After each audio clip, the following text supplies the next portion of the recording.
केवल ना केवल कंकाल हो चुका है। इस हृदय में परमात्मा का वास तो दूर की बात, अच्छे गुण भी नहीं, क्योंकि अहंकार अच्छे अच्छे गुणों को खराब कर देता है। कहावत की जाए, भले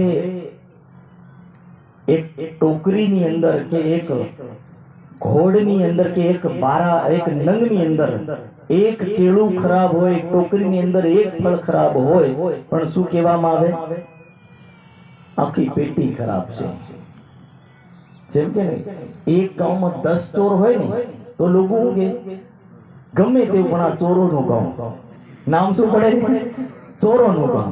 એવી રીતે બોલે, એક અહંકાર હૃદયમાં બેહી જાય ને તો પણ શું કે તમામ વસ્તુ છે કે આખી ગંદકીનું હૃદય।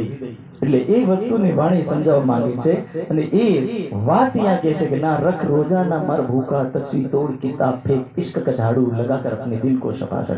કે દિલ જ્યારે સાફ થશે ત્યારે બોલે હૃદયની અંદર પરમાત્માનો વાસ થશે। ઔરંગઝેબ બાદશાહ સમજી ગયો અને તે સમયથી ઔરંગઝેબ બાદશાહ ભક્તિ તરફ વળે ને કહેવામાં આવે કે શ્રી પ્રાણનાથજીને જ્યારે પત્ર લખ્યો ત્યારે એને ખબર પડી કે મારા ઘર સુધી જે આયા હતા પરબ્રહ્મ, એ પરબ્રહ્મની હું ઓળખ એટલા માટે નહીં કરી શક્યો કારણ કે મને હિન્દુસ્તાનના બાદશાહતની લાલચ હતી, લોભ હતો ને એનો અહંકાર હતો કે હું બાદશાહ આ એક ફકીરના ચરણોમાં કઈ રીતે જઈ શકું। હું મારા અહંકારના કારણથી બોલે પ્રાણનાથજીના ચરણોમાં નહીં જઈ શક્યો અને જેનું પરિણામ એવું મળ્યું કે એ સ્વયં શ્રી પ્રાણનાથજી મહારાજા છત્રસાલની પ્રાપ્ત થયા અને મહારાજા છત્રસાલની ઉપર જે કૃપા થઈ।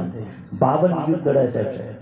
औरंगजेब बादशाह 52 युद्धમાં સતત હારે છે અને 53મા યુદ્ધ માટે જ્યારે રણમસ્ત ખાને 7 મજલ પાર થાય ત્યારે પત્ર લખી મોકલે છે કે હવે યુદ્ધ ના કરતા, કારણ કે એની પાસે પરબ્રહ્મની શક્તિ છે, ખુદાઈ શક્તિ છે। એ શક્તિને પરાસ્ત કરવાની તાકાત બોલે દુનિયામાં કોઈ પાસે નથી।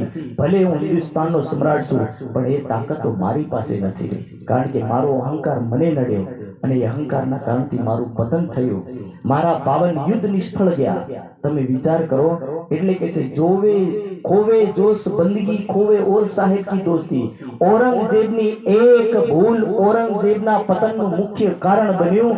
એવી રીતે સુંદર સાધને કહે છે કે તમારા જીવનની અંદર તમારી એક ભૂલ, એક અહંકાર, કામ, ક્રોધ, લોભ तीनोंમાંથી यदि એક પનપી ગયું, એક ઉગી નીકળ્યું તો સમજ લો કે તમારા હૃદયની અંદર પરમાત્માનો વાસ નહીં થઈ શકે। એટલે એ પરમાત્માના વાસને કરાવવા માટે, ત્રિદિવસીય જ્ઞાનને બચાવવા માટે અહંકારને ગ્રંથિની છોડી, અહંકારને તોડી અને આ वाणी ने आत्मसात करो। बिना इश्क जो गुजरेगी सो सब आग जानो तेती कि प्रेम के बिना सारी अग्नि ही अग्नि हृदय में छे। एना सिवाय बीजू ई पछी कामनी अग्नि होय, क्रोधनी अग्नि होय, लोभनी अग्नि होय के पछी अहंकारनी अग्नि, आ केवल माणसने बाळे छे। बाळ्या सिवाय बीजू कोई कशुं करतो नथी। એટલે પ્રેમ રૂપી જળ હૃદયમાં રેડો અને એ જળ જ્યારે હૃદયમાં ઉતરશે ત્યારે આપણું હૃદય धीरे धीरे शांति प्राप्त थशे અને જ્યારે હૃદય શાંતિની પ્રાપ્ત થાય તો વાણીનું એ ચરણ સાર્થક થશે। તહા હે તેરા કરાર કે પરમાત્માના ચરણોમાં તમને શાંતિ મળશે, બીજી જગ્યાએ કોઈ દિવસ શાંતિ નથી। તો આ વાણી આપણને સાવધાન કરે છે। એટલું સ્વીકાર કરો। મારો ટાઈમ પણ પૂરો થઈ ગયો અને સાહેબ 5 મિનિટ વધારે લીધી એટલે